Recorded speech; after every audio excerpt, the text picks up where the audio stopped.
Assalamu alaikum wa rahmatullah. May the peace, mercy, and blessings of Allah subhanahu wa ta'ala be upon all of you. Welcome to Islam in Life, and thank you for welcoming us into your home this evening to share in these conversations. My name is Maymuna Hussein, and this is my co-host, Brother Khalid Al-Qazzaz. We welcome you from our studio here live tonight for Islam in Life, and we will shortly be introducing our guest who's in studio as well. I want to remind you a couple of things. Islam in Life can be found as a podcast as well after tonight's show on a few platforms, and you'll see those links coming up on the bottom of the screen as well.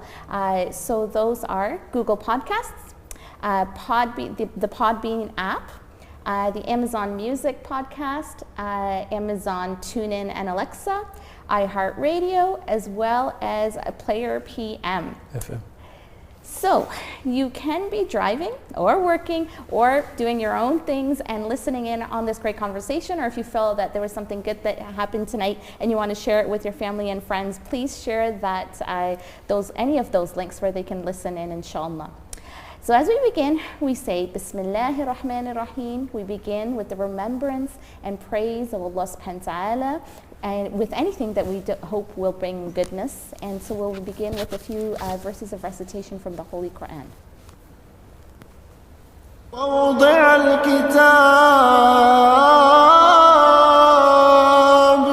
ووضع الكتاب فترى المجرمين مشفقين مما فيه ويقولون يا ويلتنا ما لهذا الكتاب لا يغادر صغيرة ولا كبيرة إلا أحصاها ووجدوا ما عملوا حاضرا ولا يظلم ربك أحدا. So as you know, with Islam in Life, our hope is to really engage in conversations that ground us in what's happening in our surroundings, and we will have guests that contribute, that talk to us, and people who are really contributing to the Canadian Islamic narrative, either through activism or academic research or leadership or community service. So those are the types of things we hope to bring into this show, inshallah. And this show is a production of the Muslim Association of Canada. The other thing is that there are live Q&A opportunities at the end of the show, so we invite you to call in or send us your questions live on YouTube as you're watching, so that we can ask those questions to our guests. So if you want to join us live and ask your questions, you can join us on Zoom. The meeting number is 905-822-2626. Now, before we get into tonight's conversation, we want to invite you all to engage in our critical question of the week. And I want to invite Brother Khalid to tell us a little bit about what this whole critical question business is. Yes, as we discussed last week, we don't want to make this show a one-way show where we and our guests share our opinions and ideas. We want it actually to be a two-way stream, and we want the discourse in our community to involve more of critical thinking and questioning of the ideas that we live by. So part of the show will be in the beginning to set a question and leave it for the audience to think about and engage offline or engage later through email or through our different channels. And we want to take this and actually have a discussion about it at later segments. And I believe we have an interesting question for this week, and Sister Maymuna has the question. All right, so our question is, should we as a Muslim community be comfortable with the framing as a minority community in Canada? Are we comfortable with this idea of being minorities in Canada? Why or why not? And as Brother Khalid has shared with us, you can send us your answers. You can email us at productions@macnet.ca. You can type it in live on YouTube right now. You can send it on any of our social media platforms. So that's on Facebook or our Instagram. So this is the question. Should we as a Muslim community be comfortable with the framing as a minority community in Canada? Why or why not? Brother Khalid, what are your thoughts? Yeah, so again, I'm not giving the answer. I'm actually asking a few more questions. So as sub questions, and in this show, what we're trying to do is to think from an Islamic perspective, and what is really the Islamic way, and it's not really the Islamic way as in halal or haram, but what is the framing that is in line with the overall message and the overall objectives of Islam. And I think this is an important dimension that we should ask ourselves. What is the better setup for society? Is it, as we see, a wider balance of minorities and how they interact with each other? And on the individual level, is it the commandment of Allah subhanahu wa ta'ala or the assignment of Allah subhanahu wa ta'ala to the individual to play his role within, is it easier to play it within a minority or within the wider society to contribute to the benefit of all humanity? So these are interesting dimensions to think about and see how do we position ourselves as a community in the society. I think this is enough for the critical question, and we can get into the discussion with our guests. Jazakallah khair. Send us your thoughts on that. So now let's talk about tonight's episode. This evening we'll be looking at Islamophobia in Canada. What does Islamophobia do to a community, both at the individual and collective level? And what should our role be in tackling Islamophobia? We have two important guests who will be participating in this conversation with us. But first, let's take a look at the video that our research team has put together.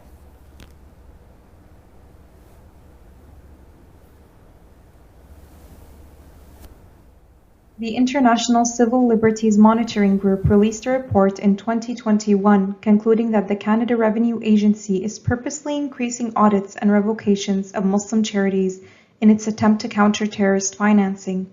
It was reported that between 2008 and 2015, 75% of all charities revoked by the CRA's Review and Analyses Division were in fact Muslim charities.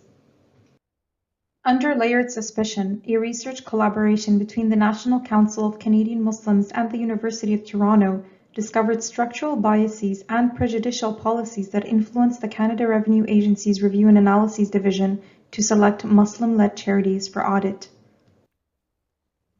Professor Jasmine Zain from Wilfrid Laurier University recently released a 240-page report based on a 4-year study on the coordinated and monetized nature of Islamophobia in Canada. Direct links were found between media outlets, Islamophobia influencers, white nationalist groups, self-professed Muslim dissidents, think tanks, and the donors who fund their campaigns. Islamophobia has proven to have an increasingly worrisome and in some cases deadly impact on Canadians, as we have witnessed in the Quebec City mosque shooting of 2017 and the murder of innocent Muslims in London, Ontario, 2021. On July 22, 2021, the Government of Canada held a virtual national summit on Islamophobia. For Muslim communities, this was a much-needed platform to identify concrete ways to combat Islamophobia across the country.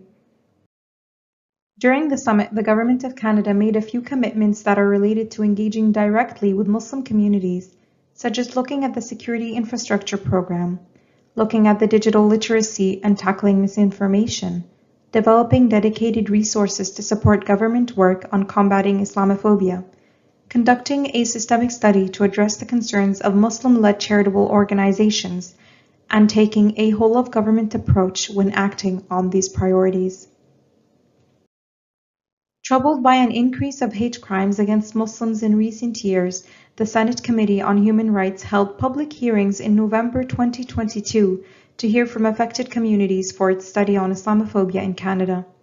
A range of community leaders, stakeholders, academics, and survivors of anti-Muslim discrimination and violence shared their experiences and perspectives. In tonight's episode, along with our guests, Dr. Aziza Kanji, a legal academic, a writer and a journalist, as well as Mustafa Farouk, former CEO of NCCM, we will take a deeper look at the government's role in the Islamophobia narrative and what implications it has for both the Muslim and the non-Muslim community in Canada. So we're going to get right into this. We welcome Brother Mustafa Farouk and also congratulate him on his recent reception of the Queen Elizabeth Diamond Jubilee Platinum Award. And we also welcome Sister Aziza Kanji, who's joining us online. Brother Khalid, do you want to start? Or? Yes, so we're fortunate to have our dear friends, Brother Mustafa and Sister Aziza, who are partners in who are, among other advocates in our community, are front runners in this advocacy effort on behalf of our community. And they have taken this work from the beginning, even from when it was even challenging and discussing even the recognition of Islamophobia as a systemic issue in Canada. We want to introduce our community in this episode to systemic Islamophobia and structural Islamophobia versus what is commonly known among people when they see incidents of violence, incidents of discrimination against Muslims in general. How is it different, and what is the role of the state and the role of the government in combating this deep structural forms of discrimination and bias? And let's start with Brother Mustafa.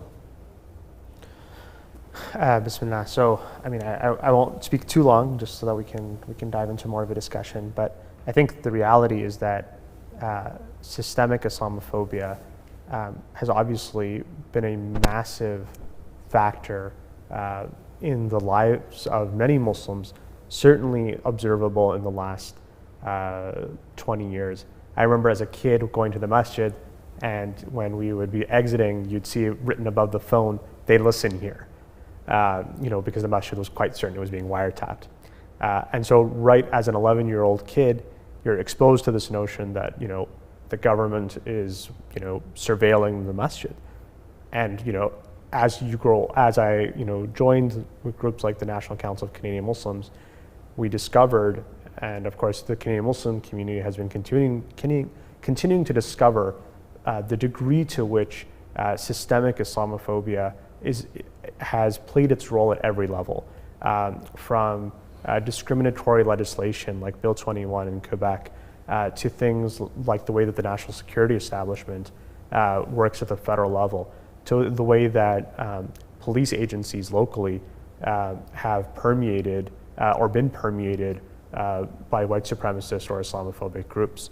I think we've seen a way in which the very groups that were supposed to be protecting us have often been militarized against us. And that's to say nothing of the way that we see our immigration system and the way that people who are from Muslim communities have not had equal access, to the way that employment has worked, to the way that housing has worked. At virtually every level, we see the degree to which systemic Islamophobia holds our community back.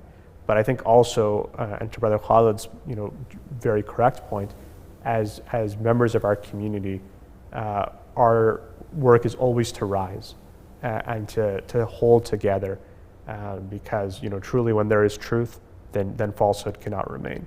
And I truly feel that when we continue to speak that truth, that kalimatu haqq in the sultan in Jair, a word of truth to a tyrant, that is the way that we will continue to resist and, inshallah, defeat the worst parts of systemic Islamophobia. Thank you, Brother Mustafa, for your perspective. I want to invite Sister Aziza online here joining us. Your perspectives on, how has systemic Islamophobia permeated, existed, and proliferated through? It seems Sister Aziza dropped, and I think the tech team is trying to reach out to her. So we'll continue the conversation with Brother Mustafa. And Brother Mustafa, you've had first-hand experience in dealing and interacting with government, and if you can pinpoint to us really examples, like practical examples that the audience would see of systemic Islamophobia or structural Islamophobia. Well, I mean, I think we could talk at every single level. I mean, one of the ways in which the organization that I was part of really stood on its first feet, many years ago in 2002, was in dealing with the case of Maher Arar. Maher was a Syrian Canadian who was extraordinarily rendered with the full complicity of the Canadian government, where he was horrifically tortured. And I mean, we've seen examples of that up until this day, of the Canadian government doing atrocious things that have resulted in the real detainment and torture of Canadians. Just now, we had, of course, the story of that film that came out about the Mauritanian, who's now suing the Canadian government for his detainment. His great crime in Montreal, talking about tea and coffee, which the Canadian government passed on as intelligence, allegedly, to their US counterparts, which resulted in him being horrifically tortured for years. We have currently in Ottawa people like Mohammed Harakat, who have been held under security certificates to this day. Like, I'm not talking about 10 years ago. To this day, never been formally charged, never had a trial, continuing to wait out an interminable degree. And if that's not systemic Islamophobia, I don't know what is, other than the fact that if you cross the river in Ottawa and you go across, if you wear hijab, if you wear a turban, you're not allowed to have certain public sector jobs. And as a country, we seem very willing to continue to give this a pass. Oh, it's Quebec, it's its own thing. And we seem very willing to give that a pass. And again, we could talk about this at length, and I'm sure we will continue to. Yeah, but the point here is, especially with the incidence of the individuals who've suffered from these surrendering activities, that it is maybe an individual person's decision at one of these agencies. And how is this different from it being a structural or a systemic issue? So I would actually push back a little bit against that, because oftentimes the agencies at the highest leadership levels were directly involved and implicated, as it came out in the Maher inquiry, that some of the leadership and to this day, much of the leadership at places like CSIS remains deeply invested in not disclosing, for example, how many Muslim institutions are surveilled. At the CRA, at the highest leadership level, we haven't seen accountability or disclosure. The taxpayer ombudsperson, who has been trying to do a quote-unquote study into systemic discrimination on Muslim charities, has not gotten the documents that they need to find out definitively, are Muslim charities being profiled or not. That's at the highest levels that those decisions are being made. And so that's not about an individual bad actor, that's about an institution. And again, we could expound on this ad nauseum if we'd like to. Thank you, Brother Mustafa. I've just been told that Sister Aziza is back with us. Assalamu alaikum, Sister Aziza, are you here? Wa alaikum salam, I'm here. Can you hear me? Yes, great to have you here with us tonight. So I want to continue this conversation that Brother Mustafa is kind of shedding light on, and that is this idea that systemic Islamophobia proliferates, and that concept of it being systemic through the government, that's not individual players. And if you can comment on this, I know you've done extensive research and you've collaborated with other organizations on this in terms of what does it mean when we talk about systemic Islamophobia existing and proliferating through the government? Certainly, thank you so much for that important question, and I'm sorry I couldn't hear what Brother Mustafa said earlier in the discussion. But it is so extremely misleading, this emphasis that we now have the government purporting to address Islamophobia, but really just focusing on acts of individual violence by actors labeled extremist in a way which continues to ignore and obscure the deep racism embedded in the institutions of the state itself. How can we be surprised that there would be widespread suspicion and fear of Muslims when we know that institutions like the CRA have placed Muslims in a place where the securitization and suspicion of Muslims is so entrenched that we're in a position where we're having to beg in order to give charity? That is the degree of suspicion our basic charitable institutions are under. How can we be surprised that people could think they could commit acts of violence against Muslims with impunity when the agents of the state at CSIS and RCMP who were implicated, named in public inquiries as being involved and responsible and complicit in the torture and secret detention of Muslims abroad in gross violation of international law, were not only not prosecuted as is required under international law, but in fact, many of them were actually promoted and given awards. How can we be surprised that abuses against Muslims would be covered up when Canada continues to advance policies of impunity for abuses of Muslims, not only domestically, but also abroad, as we have seen with the Canadian government actively working to block the investigation of Israel's war crimes and crimes against humanity against Palestinians at the International Criminal Court. And so when we talk about Islamophobia and these normalized practices of disposability, dehumanization, and demonization of Muslims, it is extremely misleading to represent it as a question simply of individuals rather than these practices that have been executed, ratified, and covered up by the state. And it is even more dangerous, in fact, that now, given this discourse that represents Islamophobia as a problem of individual extremists, those very same state institutions of counterterrorism, of speech suppression, of surveillance, of counter-radicalization, which have been so involved and responsible for the subjugation and oppression and securitization of Muslims, are now being represented as the response or the solution to Islamophobia without correcting any of the problems that continue to be deeply embedded within them. And so we see, for example, former CSIS officials like Professor Stephanie Carvin, who was exposed for baking cakes depicting atrocities against Muslims, drone killings, and torture, baking cakes depicting these as pleasurable items for consumption. She is now being represented as an expert on how we fight Islamophobia and right-wing extremism, as if she herself has not been an agent of this Islamophobia all along. And so the idea that Islamophobia is an issue of individual perpetrators is not simply incomplete or partial, but it is ideologically biased and extremely dangerous in the current situation that we now find, where these powers are being represented as the solution to Islamophobia. This is not progress, it's an entrenchment of violent state capacities exercised in a draconian fashion without accountability or transparency. So interestingly, thank you, Sister Aziza, and interestingly, the arguments around Islamophobia has a full spectrum, all the way from people not even acknowledging, and gladly the Prime Minister in several occasions have acknowledged the existence of Islamophobia within government, but some of the other arguments relate to the issue of legislation. So, for example, and NCCM has worked a lot on Bill 21 in Quebec. And it is a matter of democratic choice of the Quebec people. And this is not my opinion, but this is the opinion of some.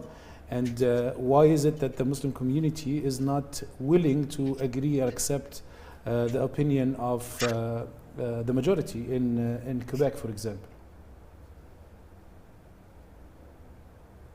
Would you like me to Yes, answer, or is that for Brother Mustafa? So both of you. the reason why we have human rights and constitutional rights entrenched in what are called liberal democracies is precisely because the rights of minorities are susceptible to perpetual violation by those of majority. And in a state like Canada, a white supremacist settler state, we have to understand that racism by those who represent themselves as the paradigmatic citizens of Canada, old stock Canadians, as they call themselves, who are really the descendants of white settlers, has been embedded in Canada from the start. So this idea that Muslims should just go along with the will of the democracy, that this is a democratic decision that's being made by Quebec, that doesn't mitigate the violence of things like Bill 21, grossly imposing exclusion and economic insecurity on those who are already most vulnerable in society, in the name, even more grotesquely, of saving them from their from their backwards religious practices. The fact that this is the will of the majority, that doesn't mitigate the violence of it. In fact, it only further exacerbates the violence of it, because it speaks to how deeply acceptable and widely acceptable Islamophobia is in Canadian society. You know, we often think of racism, again, when we think of it as a matter of extremism, as something that's an exception, that really disguises the way that Islamophobia has been institutionalized as, in many ways, common sense all across the political spectrum, from left to right. And this is precisely what makes Islamophobia, in many ways, so difficult to identify and address, because there are things in it to appeal to everyone from across the political spectrum. It's interesting that when Kelly Leach, a conservative leadership candidate, had proposed instituting a values test for people coming into Canada, and we know that this was really targeted at Muslims, this actually received high levels of support from across the political spectrum. But the values that they wanted to be interrogating people for were different. On the right, it was values of patriotism. On the left, it was supposedly support for gender equality. And we know that this is so disingenuous, because in the name of imposing gender equality on Muslim women, it actually ends up further criminalizing and marginalizing them and disenfranchising them in society. So no, the idea that this is that this is democratic is not only not a mitigating factor in this case. It actually speaks to how deeply and widely entrenched Islamophobia and other forms of racism are in the white settler colonial Canadian state. Thank you, Sister Aziza, for this strong response. But they take it even further, and especially for Bill 21, Brother Mustafa, they say now it's a matter of rule of law. They've taken it to court, and the courts also seem to have an opinion, and can we call it a biased opinion? And you are in the you were through NCCM engaged in this in court, and can you just tell us comment on the fact that also judicial opinion might also impact our community? Sure. So I think just for clarity, where the Quebec like the Bill 21 litigation is at right now, my understanding is that it's in front right now. It's the arguments were heard at the Quebec Court of Appeal, but at the Superior Court level, part of Bill 21 in relation to it applying to English school boards was struck. There's a number of complexities in which it's continued to be enforced on English school boards, but just so that there's clarity in terms of what we're talking about. But what that really means, though, from our perspective, as I think members of the community, is that we still have a piece of legislation and we still have a province in which you cannot wear the hijab, or you can't wear a turban, a topi, and be a teacher still in any school. I think if we want to think about Bill 21 and we want to think about this important question you're raising about citizenship, we really have to think about what does it mean to be a citizen, and what does it mean to live in a state of exception.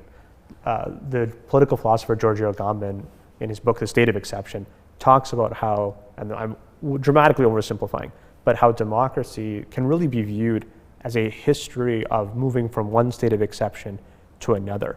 And so, like, for example, the way that the Canadian government or the way that the Quebec government is trying to escape constitutional scrutiny is by relying on the notwithstanding clause, which is essentially a quasi-emergency clause. So how we as Canadians accept the notion of that state of exception, where we become the exceptional bodies that can be targeted, is something that we have as a community to constantly push back on, because the entire, one can really view this question of citizenship as the integral question that we as a community have to think about. How are we structuring our response, and how are we thinking about engaging to really interrogate this notion? Thank you. I want to move, and we try to, engage our audience in thinking about how to think about these issues practically. And so one of the things that comes to mind is that the Liberal government, they're really trying to frame, we hear the government that they're friends of the Muslim community, that they're trying to support the Muslim community. And then we have these pieces of, systemic issues that we've been discussing tonight. And so how do we kind of find that balance and that positioning between working with the governments that we have, pushing for the issues that are at stake for us as Muslims, and that relationship? It's a super complicated question. I'd love to hear Brother Khalid's perspective and your perspective as well, and Sister Aziza's. But I think the way that we have to do it is honestly, right? I think we have to say what's good and identify it, and identify what's not good. I think there are certainly practical steps that have been taken by the Liberal government. There have been steps that have been undertaken that have been positive by Conservatives, and there have been positive steps that have been undertaken by the NDP. I mean this at a federal level. Obviously, we could look at provincially and municipally as well. But federally, I mean, things like that have been positive have been things like the Special Representative on Islamophobia, the things like banning white supremacist groups. These, to me, have been positive things. I know some folks may have questions or skepticisms. Those are totally fine and legitimate. But I think that also requires us to simultaneously identify things that are not going so well and where action isn't being properly undertaken. And I think that we have to just be morally consistent. And our call to the people that we elect and that we pay for is to be morally consistent as well. Sister Aziza, I think you have a strong opinion on this as well, and many in the Muslim community love Justin Trudeau and the Liberal government, and voted for them in office the past few elections. So, and they seem to believe the commitment that, or the words that was mentioned in several public occasions in support of the Muslim community fighting Islamophobia within his government. How do you quantify this? I think the support for Justin Trudeau in Muslim communities is really a reflection of how impoverished our options are. That next to a Stephen Harper, anyone can look like a champion of anti-Islamophobia. But Justin Trudeau voted for one of Stephen Trudeau's paradigmatically Islamophobic pieces of legislation, the Zero Tolerance for Barbaric Cultural Practices Act. And Stephen Harper's, right? Practically, that was Stephen Harper's legislation, but Trudeau's Liberals voted for it and supported it. This piece of legislation effectively explicitly calling Muslims barbaric, drawing on a long genealogy and tradition, a colonial tradition of labeling those subjugated by the state as barbarians and savages. And it was not only violent in its language, it was also violent in its effects, imposing extraordinary criminal and immigration measures on Muslim communities, again, in the name of protecting Muslim women, but really, in fact, further imperiling their safety. And what Justin Trudeau has now done, now that he's in power, has not been to change the substance of the act, but simply rather to change the name of it in order to remove the overt violence of the name, even as the slightly more covert violence of the substance of the act continues to operate. And I think this is so emblematic of the way that Islamophobia has unfolded under the Trudeau government, which is that we see token gestures, name changes. We saw things like the Islamophobia Summit, a supposedly high-profile endeavor to address Islamophobia in the wake of yet another targeted mass killing of Muslims in the streets of London, Ontario. And yet, at this hours-long summit with so many people participating, so many speakers, we did not hear a word about so many of the most egregious cases of systemic structural Islamophobic power executed against Muslims. We didn't hear a word about the case of Dr. Hassan Diab, who is facing re-extradition to torturous conditions in France for a crime that all the evidence says he could not possibly have committed. We heard a passing reference to Abdurrahman Abanassawi, who as a child was targeted in a joint FBI-RCMP entrapment operation while he was struggling with severe psychiatric disabilities. And this was not a mitigating thing against him. In fact, he was targeted precisely for his psychiatric disabilities, with the RCMP sharing his mental health treatment records with the FBI. He's currently serving a 40-year sentence in a prison that in the U.S., ADX Florence, which has been found to breach the UN Convention Against Torture by keeping people in solitary confinement for years on end. We did not hear a word about the uncompensated victims of Canadian complicity in torture, like Abu Sufyan Abdurrazik, who instead of compensating, the government has spent millions of dollars to continue fighting his case for compensation, which again, under international law, is the bare minimum that states are obligated to do for people who have been subjected to the gross and egregious violation of international law that is torture. We did not hear a word about Mohammed Harkat, who is facing deportation, again in violation of the Torture Convention, to possible torture, and who has been under security certificate for the past 20 years. He just marked the 20th anniversary of his being under a security certificate. And so in the midst of this high-profile event supposedly dedicated to addressing Islamophobia, all of these most egregious instances of state Islamophobia, which are really just the sharpest edges of practices which we know are much more broadly diffused in our communities, and not only against our Muslim communities, but these powers are also wielded against Indigenous land and water defenders who have been labeled and criminalized and surveilled as terrorists by these same security organizations that are targeting us. Not a word about these powers, let alone any real effort to dismantle them after 20 years. It's not as if these points are being made anew, that the government needs to learn about Islamophobia. Civil rights, human rights, and anti-racism organizations have been making these points about Canada's war on terror and counterterrorism apparatus and policing apparatus for the last 20 years. And instead of addressing the issues, all we get are tokens and band-aids with a few maybe substantive things thrown into the mix. It's unconscionable. Thank you, Sister Aziza. And Brother Mustafa, I turn to you, saying, as she mentioned, the options in front of the Muslim community are not much, especially when it comes to elections and the choices that can be made. So what are our real options? What are the advocacy efforts from your experience lead to? Because also, on top of what she has mentioned of incidents that were totally ignored, but even the commitments that was made by the government, particularly on the institutional level, the review in the CRA, as you said, not much has done through, the review of the CBSA, like many things the community has seen not transcend into real action, and yet still we see many in our community, even advocacy organizations, are satisfied with some gesture-like initiatives. What can our community do, and how can we push our agenda against Islamophobia further?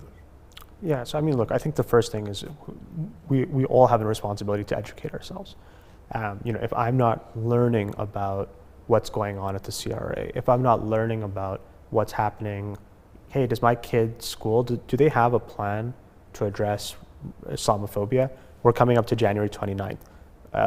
Is my school going to be teaching the kids about what happened on January 29th, the largest attack on in modern Canadian history on a religious institution? If I'm not personally learning and trying to make sure that the world around me is improved, maybe it's a moment for self-reflection. In terms of what we can do to continue to push governments, I think always our standards, our moral standards, are probably not anywhere near what's reflected by any party. But I think what we have to consistently do is work to minimize harm and to maximize potential benefit to our community and to Canadians in general, and to Indigenous folks and to those who need our solidarity and who need our support. And I think that really comes down to making sure that we are fighting to the best of our abilities to see change.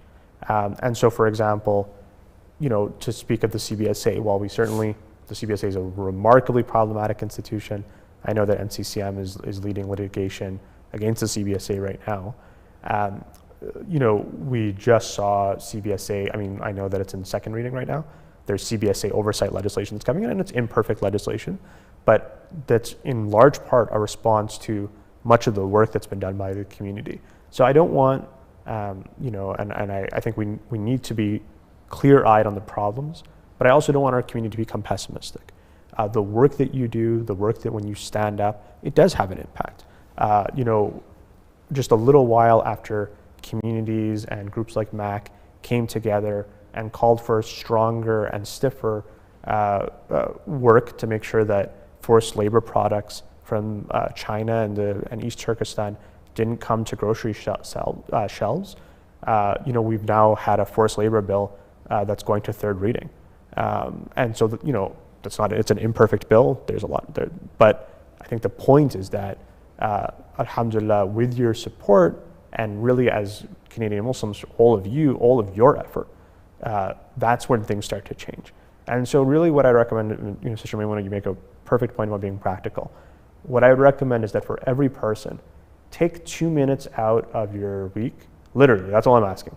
Take 2 minutes out of your week to either educate yourself at the end of your week, or to pick up the phone and make a phone call to somebody in your local community, to somebody, your local MP, your local MPP, your local councillor. Pick up the phone and say, what are you doing to address Islamophobia? What are you doing to make sure that the lives of everyone is made better? What are you doing to fight for justice? Thank you. I think we always appreciate that practical stuff because, we hear guests like yourself and Sister Aziza, and we really look at these issues and they're real, and they're real, and they're impacting real lives. And as Sister Aziza and yourself have been pointing out, to the many names that you've named tonight, not just 1 or 2 years, 20 years of people's lives are being impacted. And that's not an individual, it's their entire community, their families, their friends, their social circles, whatever it is. And it's random in the sense that we don't know who potentially can be impacted. So I think those types of practical things are really important for us to think about, and not just be complicit in thinking about, all we can do is vote, or all we can do, and that's important, but what more can we do, and what more can we do to hold the government accountable practically on a day in, day out basis? And I want to ask Sister Aziza if you can comment on this as well. You've pointed out so many things, and where we are right now with the government, but how can we actually feel like, yes, things around us are difficult, but we're doing something. We're getting up and we're doing something. So anything that you have to add to what Brother Mustafa has shared with us tonight? Thank you. Thank you so much for making sure that we end on a very pragmatic note. For me, I take so much education and inspiration from Indigenous and Black struggles against colonialism, against prison violence, against police violence, for abolition, movements that have managed to completely change the terrain of what was otherwise considered to be possible. The uprisings in the wake of George Floyd. Now we have mainstream newspapers talking about abolition and defunding police in a way that never was possible before. Another thing that we learn from these movements is that power concedes nothing without a demand, and that freedom and justice are constant struggles. It's not a question of, just going to the government and getting to them to change one thing here or there. It's about the everyday work that we do to create conditions, not only talking to the government, but in our communities on the ground, to create the conditions where more just and radical possibilities for anti-Islamophobia, anti-racism, anti-colonialism become possible through the government, which is why I've always felt it's important to not only have people doing the work with the government, but our social movements, building our strong social movements and community movements on the ground is so vital to create the type of environment where the type of change we want to see can actually occur. I think it's also extremely important that as Muslims, we expand our view of what we think of as being our struggles. It's not only about contesting the immediate violences of the war on terror and national security. It's also about working to dismantle the violence of policing in prisons, which we know have taken Muslim lives, like those of Suleiman Fakiri and Abdurrahman Abdi. It's not only about contesting the things that we normally think of as being issues of Islamophobia, but about all of these structures of state violence that are premised on anti-Black and anti-Indigenous racism, which from the origins of Canada have been intimately intertwined with Islamophobia, from the establishment of the doctrine of discovery on the basis of precedents that were established against Muslims and Jews in the Crusades, to the present, where Canada is now attempting to justify its acquisition of armed drones to use not only for targeted killings in Afghanistan, but also to surveil colonized Indigenous land here. So solidarity with Indigenous peoples, that is also our struggle as Muslims, as people who, many of us have experienced colonialism ourselves and are intimately familiar with us and are living on colonized land. Struggle for animal justice, environmental justice, economic justice, all of these things which are so intrinsic to our ethics as Muslims and our ability to live as Muslims on this land, those are all part of our struggle as Muslims. To be able to live fully in a Muslim ethic is the heart of the struggle against Islamophobia. And so that means us as Muslims being in solidarity with all of those who are experiencing the many forms of structural violence that are embedded in our current system. Thank you so much, Sister Aziza. And I think you made a perfect ending to this point at the individual level as well. And from our perspective of what Islam is, all these causes that you mentioned are that call for justice are Muslim causes. And as a Muslim, we live on this land. It is our responsibility to contribute and to stand basically for justice. And as you said, they're also inspiring movements and inspiring efforts. And I also want to highlight the importance of valuing the individual input and the individual struggle. Sometimes we feel, alhamdulillah, we have Brother Mustafa and we have NCCM and we have Sister Aziza and we have Sister Jasmine, and they're doing a great job. No, it actually boils down to... And we have Brother Khalid. Yeah, so we go back and wait for others to do the work. And I think seeing both of you on screen today and hearing your experiences, inshallah, inspires individuals to step up and expand our effort and our struggle to make this an even better country with less injustice and more contribution of us as a community. And I think this is an important message, that it is an individual responsibility as Muslims and as citizens of this country. We have many different angles to explore, but I believe we have a question that came. We do have a question. So as you know, we do welcome questions live to come in. So if you are thinking of asking, please do. You can type your questions in on YouTube, or you can call in on Zoom, and that number, the ID to find us on Zoom is 905-822-2626. So as we try to close off tonight, we'll try to address at least one or two of these questions that are coming in. So this question, and I think both of you, and I think Brother Mustafa, you'll have something interesting to add to this with something coming up for you. What about addressing gaps in literature regarding Islamophobia? Doesn't that affect exposure and education? And I know both Brother Mustafa and Sister Aziza here are involved in research and writing, so I think both of you can address that, inshallah. It's a really critical question. I think often about what we read and what we consume and how that influences us to try to be effective advocates for justice. I remember my grandma, who passed away from cancer when I was 6. One of the things that she gave me before she passed away was this book she said, this is one of those books that I know you need to read. And it was a book by Zainab Ghazali, who was horrifically tortured in Egypt, and chronicled this incredible human being's advocacy, but also her internal journey and her internal spiritual awareness while she was going through what she went through.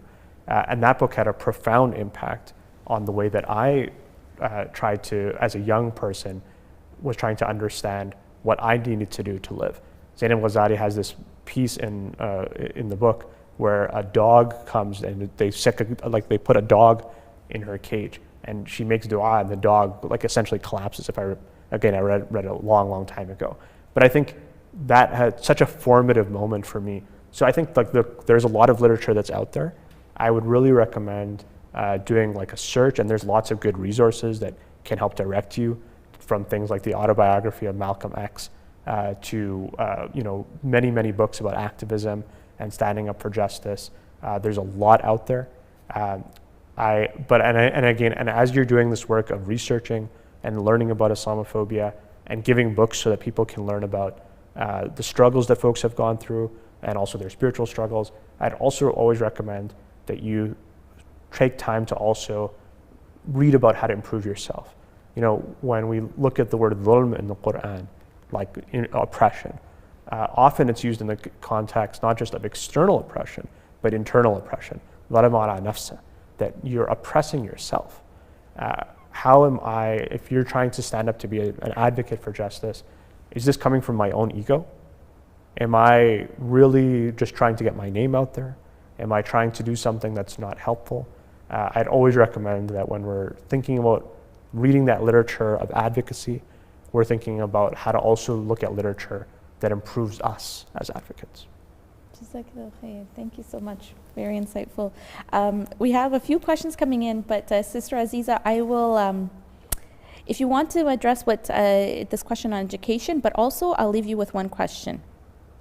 How can we make sure our demands are heard and not met with an absence of response or figurative action and no substance?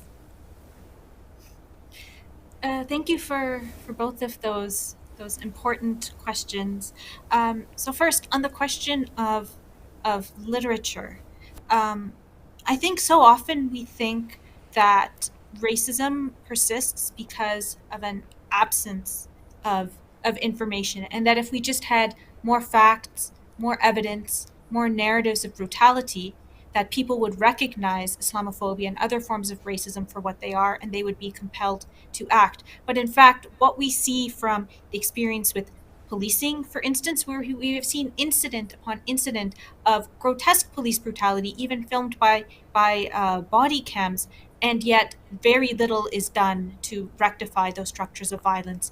We've had public inquiries on experiences of and complicity by security agencies in grotesque acts of torture by security agencies, and still Islamophobia persists. Something that was really so disturbing to me was how, even in the wake of the Quebec mosque shooting, the cold-blooded massacre of Muslims while in prayer, a majority of Canadians still thought that the problem of Islamophobia was being overblown, and were against the M103 study to not even actually do anything about Islamophobia, but just study the phenomenon without making anything, binding on the government to do in response. And so the problem of racism persists, not because of the absence of information or evidence, but because of the presence of narrative frameworks in order to justify it. The Black philosopher, late philosopher Charles Mills, described this as an epistemology of ignorance, that racism persists not as simply a passive void of information, but because of the active propagation of racist knowledge as truth. And so in order to begin to dismantle and contest that, what we need are new frameworks, new narratives, new lenses through which Muslim life is seen. And literature is absolutely indispensable for that. One of my favorite books is Home Fires by the British Pakistani author Kamila Shamsi, which is a radical retelling of the Greek myth of Antigone, but set in the context of the War on Terror. To me, that book did more than 100 reports on critical op-eds or news stories on counterterrorism in order to contest the narratives that permit the absolute dehumanization of Muslims in the War on Terror. So literature is absolutely vital. Shifting these narratives is absolutely vital, and that's the only way ultimately, I think, that that we can ensure that the government can't simply continue to justify abuses against Muslims by perpetuating this idea that, well, it's not Islamophobia if Muslims are really a threat. It's not Islamophobia if it's really just good national security practice. We've been asking for the same things for the last 20 years, and yet these practices continue to endure. And so in order to shift the needle and to move our movements, I think, again, it's extremely important that we show the connections between what it is that we're struggling for and other struggles against state racism, Black and Indigenous struggles against police brutality, prison brutality, and colonialism, and to show how this is part of the fabric of the Canadian state, deeply interwoven into its foundings, and to not continue to rely on these same institutions of violence as our salvation and the solution to what we're facing, when in fact they're their cause. And again, in order to advance this, we can't simply be directing all of our efforts at the government. What makes a government change and take heed is the understanding that the public will not continue to tolerate the status quo. And for that, we need to be building strong relations within our own communities, but also with other communities facing related forms of violence. Thank you so much. We've heard many interesting perspectives and very important aspects to this conversation that affects every single Muslim here and actually affects also generations to come. What we do now will impact our lives and will impact the lives of our children and grandchildren and their ability to live as Muslims and their ability to live and practice the lifestyle that they choose. I would like to summarize some of the practical things I learned today in this interesting conversation as also a means to make it as a guide for us to act, sitting by two inspiring and proactive individuals. I believe both agreed to the importance of education, both agreed to the importance of being critical to the narratives and the frameworks that are being fed to us, and to create our own narratives about what we're facing from our own perspective, and then also to take, as individuals and as communities, take initiative to also educate, to engage with other communities, to create joint struggles, and also to put public pressure through education and through advocacy on the governments in place to change the conditions and take it slightly. And subhanAllah, in our lifetimes and in our short spans of advocacy relative to the incidents that are happening around us, we've seen progress. We've seen the power of the community when they come together on a particular 100%. Cause, that they actually are able to change, not everything, but they are able to change. And we've seen the power of individuals like our dear guest that we are very fortunate to have with us today. And we thank them a lot for their contributions in the community and for their hard work. And we pray that Allah subhanahu wa ta'ala grants them support and tawfiq and acceptance, inshallah, and guidance to do more. And I'll pass it back, Sister Namuna, to close, inshallah. Ameen. Jazakallah khair. Thank you so much for both of our guests and for your time tonight with us.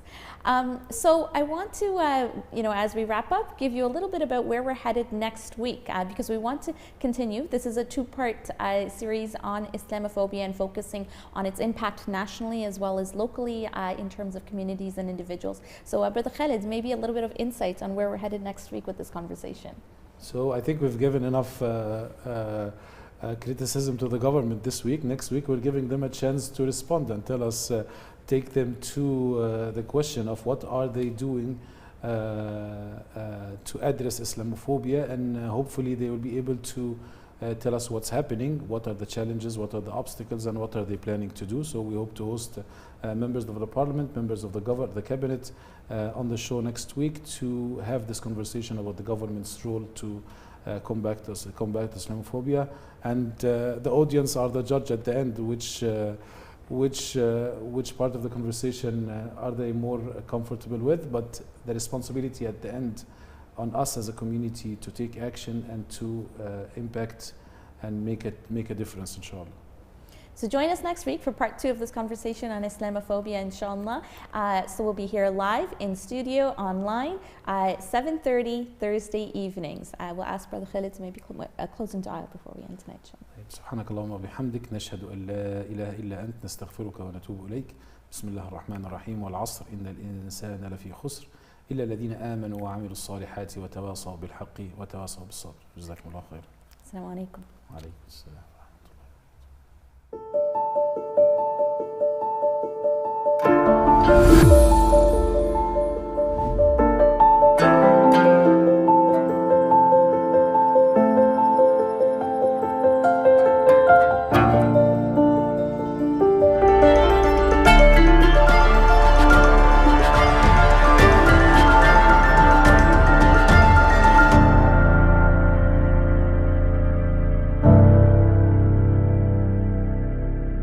Islam in Life is an online production by the Muslim Association of Canada.